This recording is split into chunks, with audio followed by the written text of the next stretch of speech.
Rev it up and welcome to Cars Yeah, show number 1408. Knowing the value of a car. It's very important in the business that I'm in, especially getting into sales right now, is knowing the value of a car and understanding why these cars value it at certain ranges. This is Cars Yeah, where you'll enjoy interviews with inspiring automotive enthusiasts. Mark Green is here to provide you with a fuel injection of automotive inspiration. So get in, sit down, buckle up, and get ready for a wild ride here on Cars Yeah.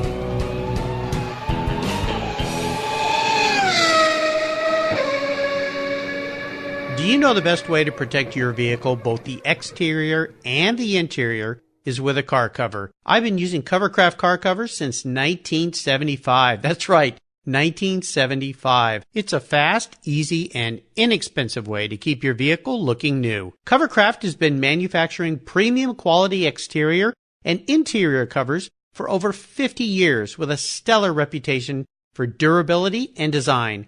They're the world's largest manufacturer of custom patterned vehicle covers that are crafted to fit over 80,000 patterns and growing. They are the only cover I'll put on my vehicles. You can choose from a wide variety of fabrics, styles, colors, and more. From full cover designs for factory to custom-made vehicles, plus convertible top covers, trucks, truck cab coolers, motorcycles, scooters, ATVs, trailers, campers, personal watercraft, and a wide variety of custom features. Covercraft is the right choice. Learn more today at covercraft.com and tell them Mark sent you. That's covercraft.com. Hello, automotive enthusiasts. I'm revved up and so excited to introduce today's very special guest calling in from San Francisco, California, Caroline Cassini. Hey, Caroline, are you buckled up and ready for a fun ride? Yes, of course. All right. Caroline Cassini grew up in the collector car world. She's a lifelong car enthusiast and has been participating in car events with her parents since the young age of 3 and attended her first Pebble Beach Concours at the age of 4. Wow, that's a record. Caroline was the co-founder and vice president of the Edison Concours d'Elegance. She has judged at numerous Concours events worldwide, including the Zoute Concours d'Elegance in Belgium. Caroline is an avid researcher and is highly knowledgeable in both sales and restoration of classic cars.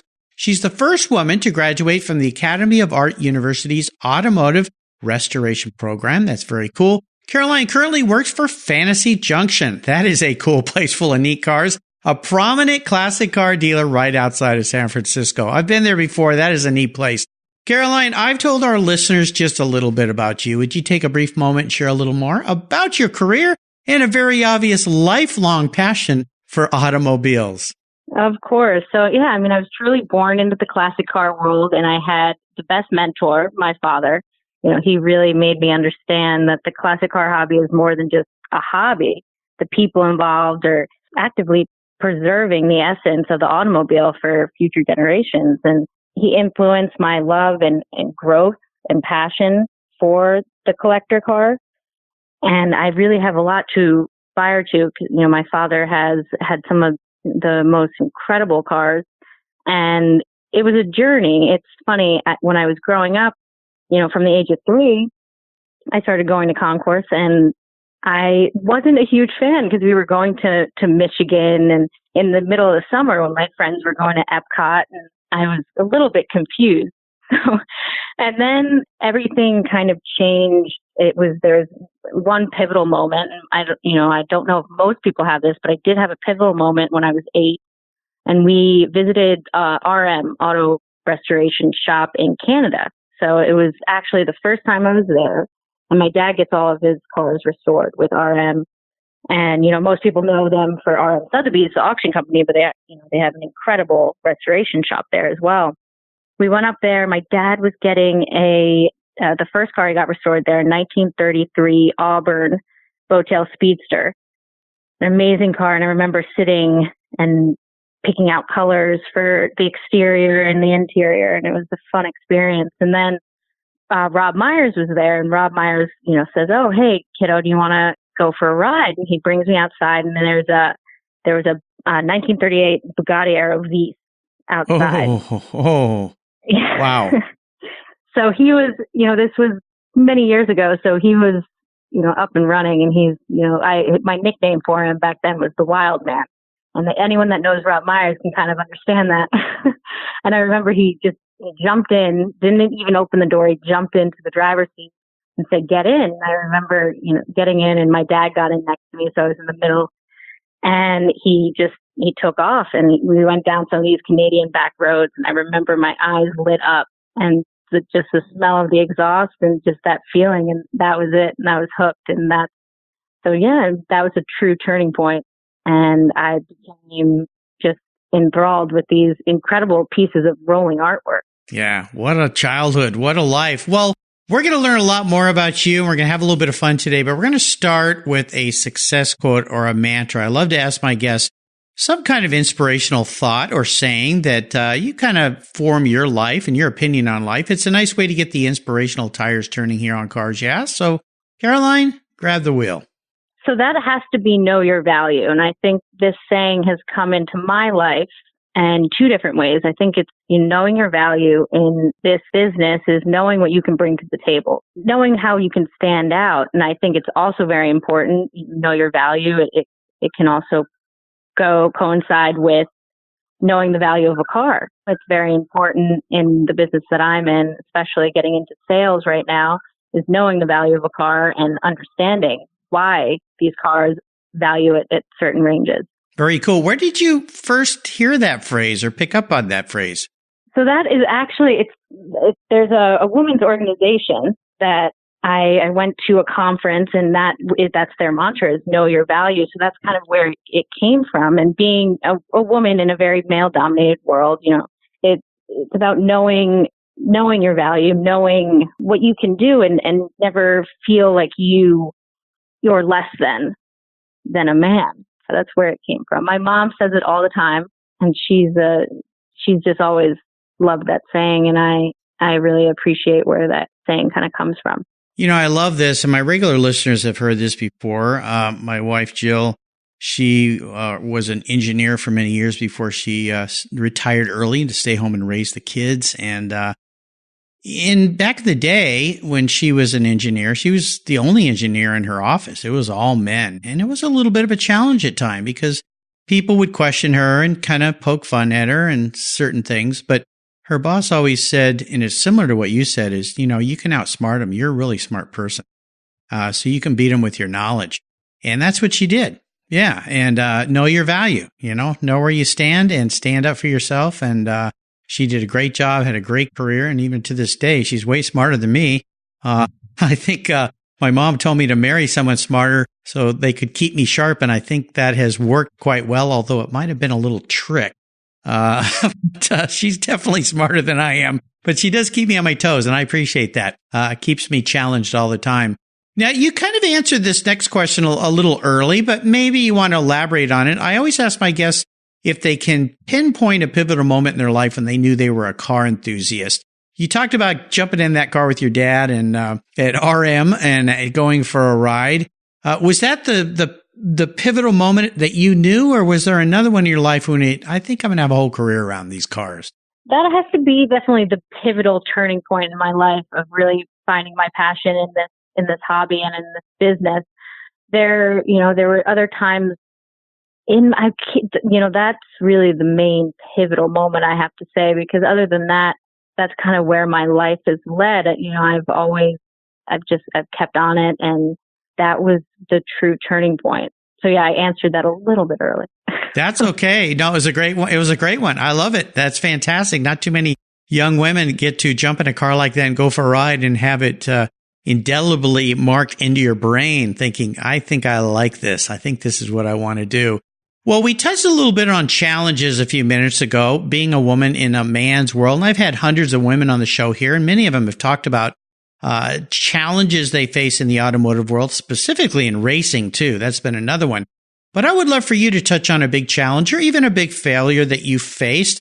More importantly, after you walk us through that situation, how did you come out on the positive end? What was the learning experience there that helped you move forward in a positive way? Yeah, totally. So I was the only woman in my class going through the automotive restoration department at Academy of Art. And it was a relatively new program.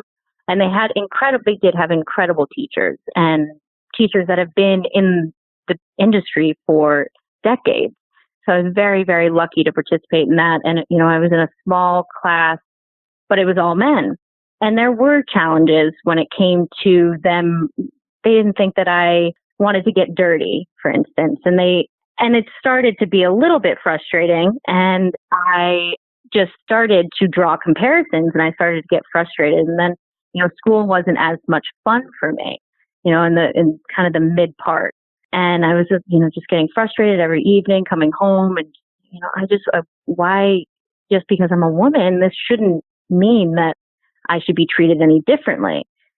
So I took time and thought, I'm a pretty introspective person, and I try and really delve deep and think, how do I change this? Because I love this and I love going to school every day, and I don't want to draw comparisons all the time. And honestly, that's, when I stopped drawing comparisons and I began focusing on myself and my work, I began to discover my own talents and strengths. And I discovered that, I was learning so much more when I was, not in this negative mindset of, guys are being treated differently, right? So teachers and the professionals started to take me more seriously once I stopped being in that negative mindset. And they were impressed by my work and what I was producing. And, the focus came away from me just being a woman. And that, I think that was really special, because I saw that, nearing the end. And I'm still great friends with a lot of my professors there. They've given me a lot of gifts that were invaluable. So I really appreciate that. And I'm happy that I was able to kind of turn that around and I didn't stay in that negative mindset. Do you think that goes back to that mantra of yours of knowing your worth, knowing or becoming more confident? Do you think that was a big part of it, that you Exactly. found a way to become confident in yourself? Was that the key? Exactly. And I think even my professors that I talked to that saw me when I first moved to San Francisco, coming from the East Coast, my parents, I'm an only child. So they saw my progression and they appreciate and see that, oh yeah, you really tried to step it up and not be negative and take every opportunity, because the opportunities that Academy of Art gave me were incredible, things that most people would never be able to experience, bronze casting and I don't know, Bob Devlin was one of my teachers, a judge at Pebble Beach for years, so you were really working with industry people that have been around forever. I was very, very fortunate. Oh yeah, great school. I've had several people from your old alma mater who've been guests here on Cars, designers, and of course Rob Fisher, who's now in charge of setting up the museum the school's putting together, which is very cool, and I hope to have the director of the school on very soon. Well, fantastic. That's an important lesson for a lot of people. And you look back in school I was thinking this the other day of the cool kids in school, like high school, and like what made them so cool? For the most part, most of them were very self-confident, and that somehow stood out.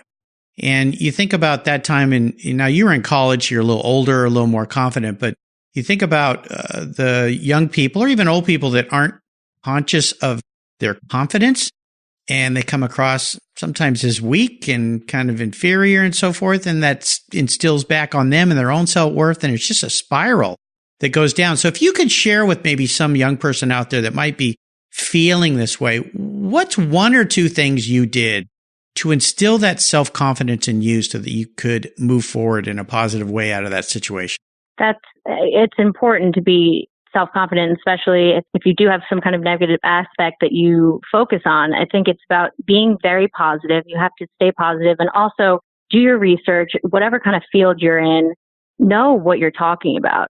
That's what really makes you confident. And I think if you're educated and you keep reading and keep learning and realize things that you don't know, I think that's very important, because the car world, there's so many things to know about cars, right? And I think going in when you're naive and saying, oh, I know everything. No one knows everything. And the smartest people are going to be the ones that tell you that they don't know everything. Yep. So I think that's important. Absolutely.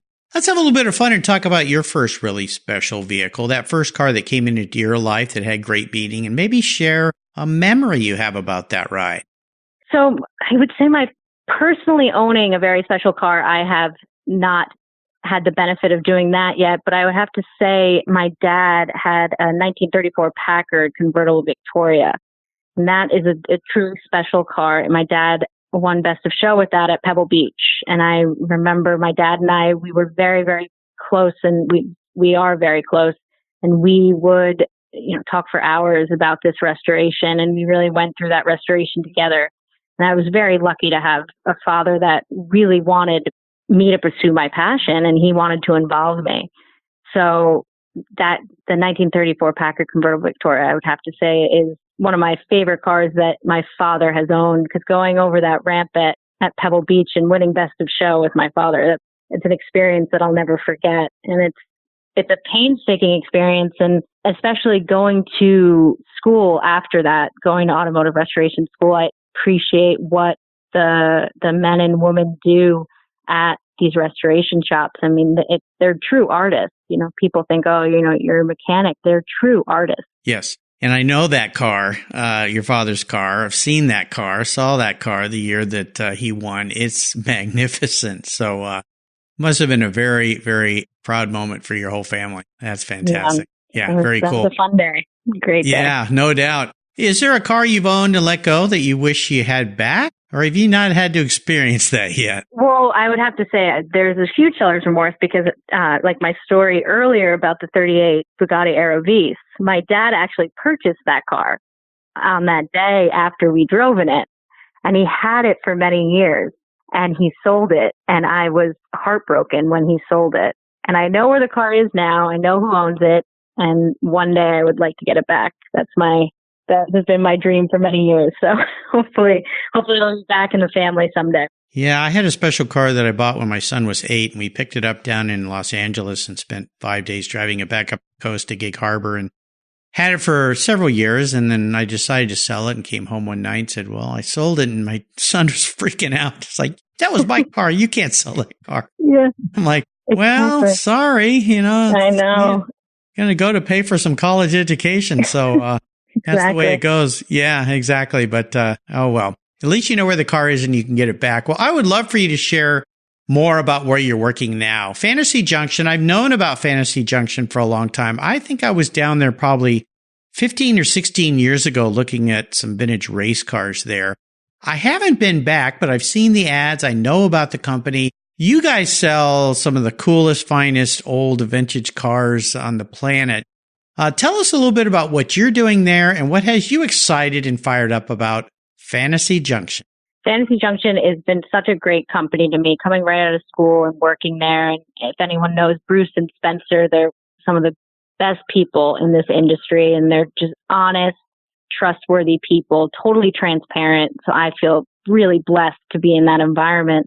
And we get some of the best cars in the world in our inventory, and we're so lucky. It's an exciting place to work. It's never the same. And I have just been soaking up as much as I can. Right now, it's a small company. There's not that many people that work there, right? So we all do a lot of roles, and we participate in whatever we can kind of help out with. It's a family-owned business, and it really is kind of like a family. And they've just been so wonderful to me. I've gotten a little bit into sales and started selling cars, which is what my goal was. There's a lot to learn, and the market is a little bit weak right now.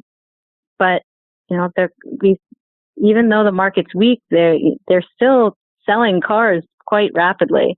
And we have we have a great inventory, and we're very honest about our cars. So it's been a great experience, and I'm excited to learn and grow more within Fantasy Junction. And as long as Bruce and Spencer will have me, I think I'll be there for a while. I think so. I was having a little fun on the site today. You got a beautiful fly yellow 330 GTS Ferrari 67. We do, yes. That caught my eye. That one is pretty nice. It's a bit beyond my price range, but it's fun to dream about.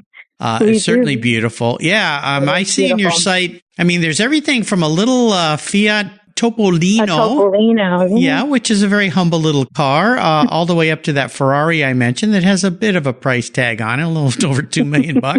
Lamborghini Miura, which is pretty cool, 69. You got the Periscopo. We've actually, we are honest with our prices, and we dropped the prices after Monterey, seeing how the market kind of fared there. We dropped almost, I would say 25 to 30% of our inventory we drop the prices on. And a lot of the cars right now, like that Mira, I mean, it's a restoration car, but that is a great value for a Mira. And well, I'll tell you something. I noticed that because a lot of these dealers, you go to their websites, they never post prices. And I understand that because there's certain states, there's laws that if you post a price and then the car value goes up, you can't sell it for more. At least that's the way I understand some of those rules.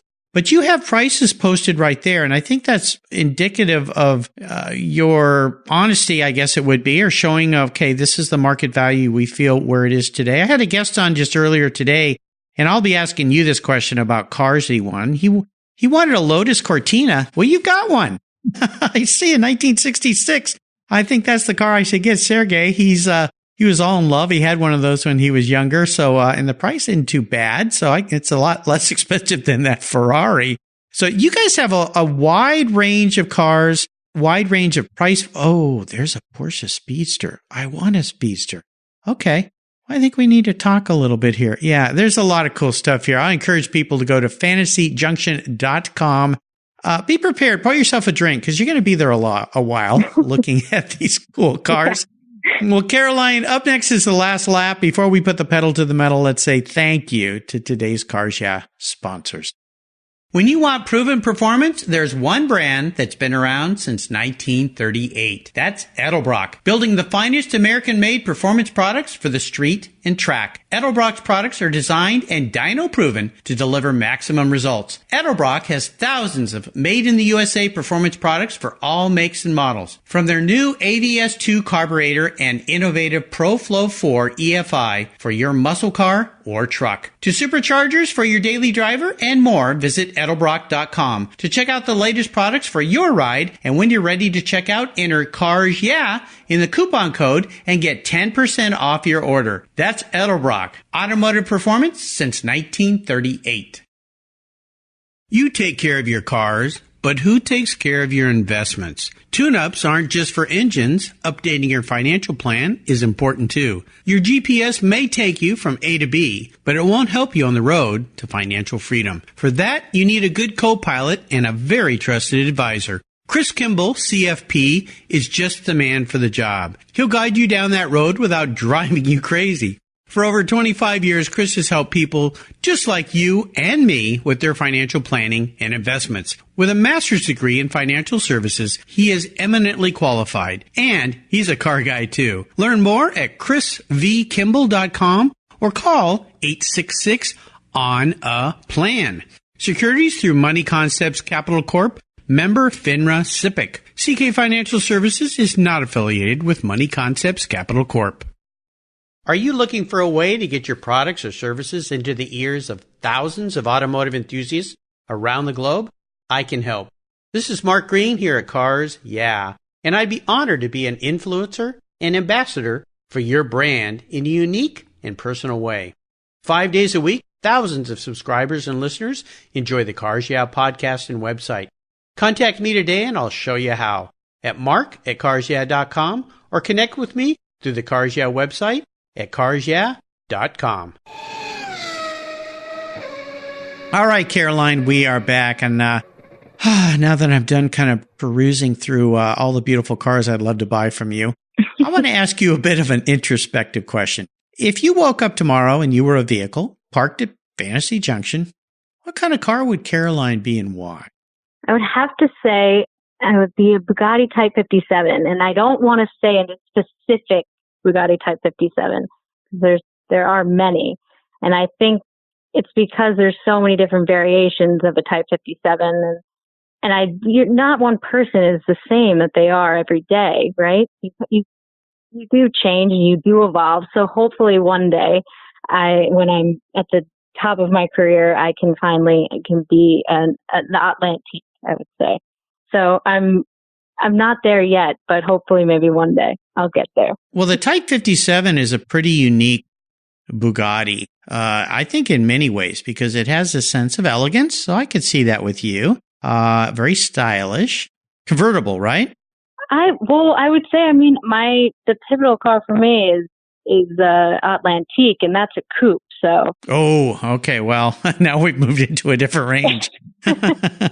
Well, they're fantastic cars. I think you're the only one who's picked that as themselves here on the show. So that makes you rather unique. So very nicely done.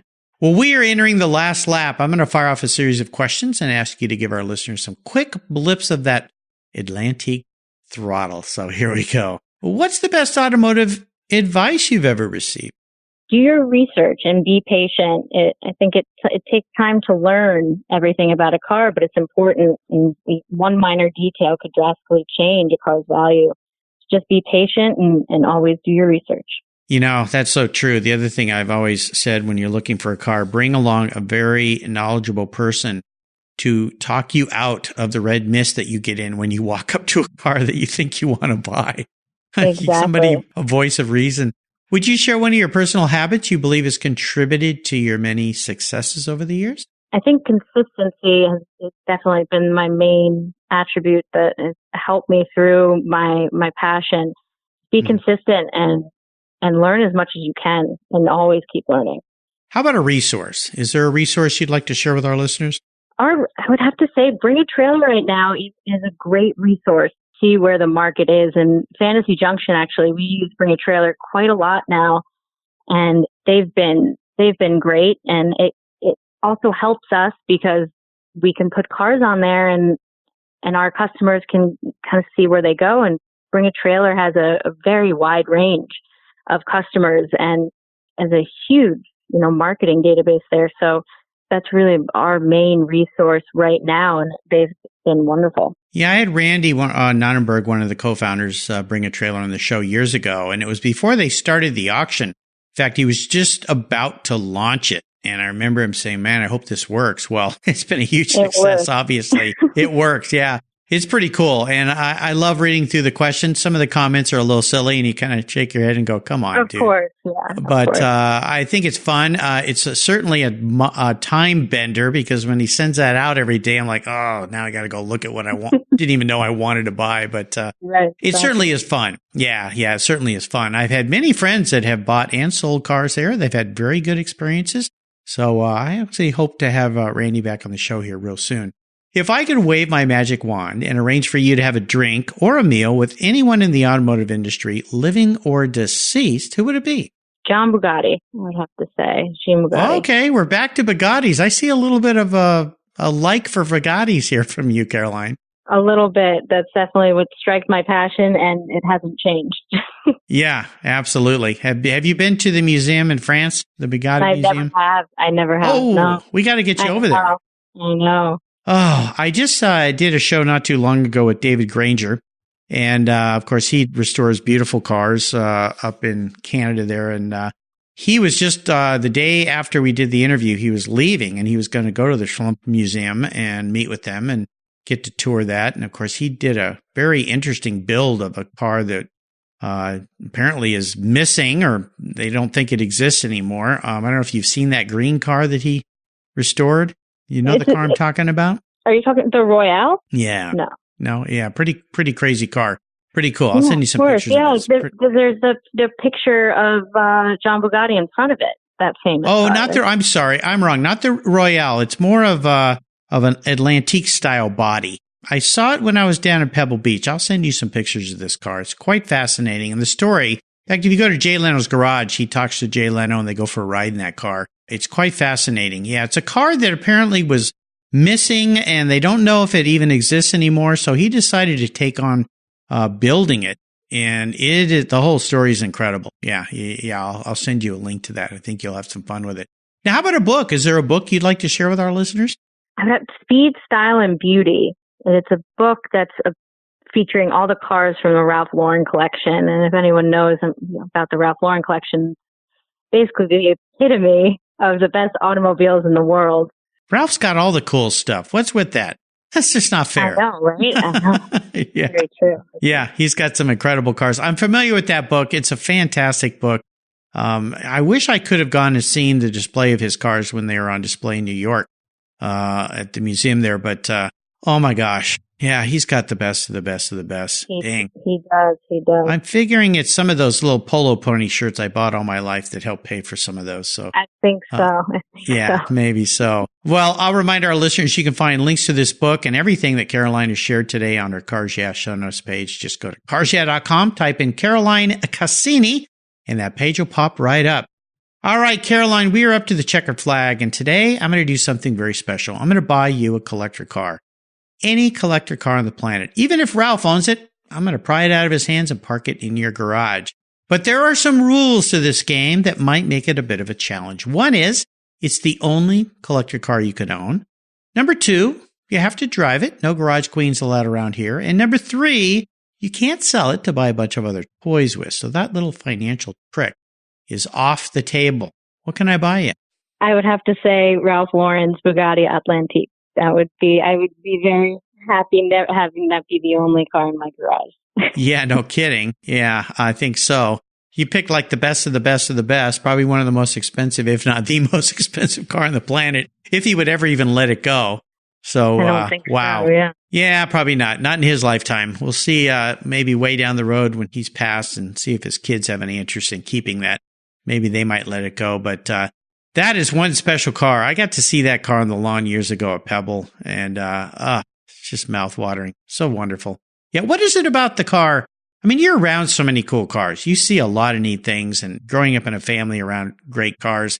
But that was an easy answer for you. You already had this all figured out. What is it about the Atlantique that just, you got to have it? I remember seeing that car when I was younger, and I fell in love, and just the lines. And my dad always had this saying, actually, says, a car needs to be sexy. And that, I think, is definitely the sexiest car in existence to me. Yeah, it's beautiful. And to me, that car is a piece of jewelry.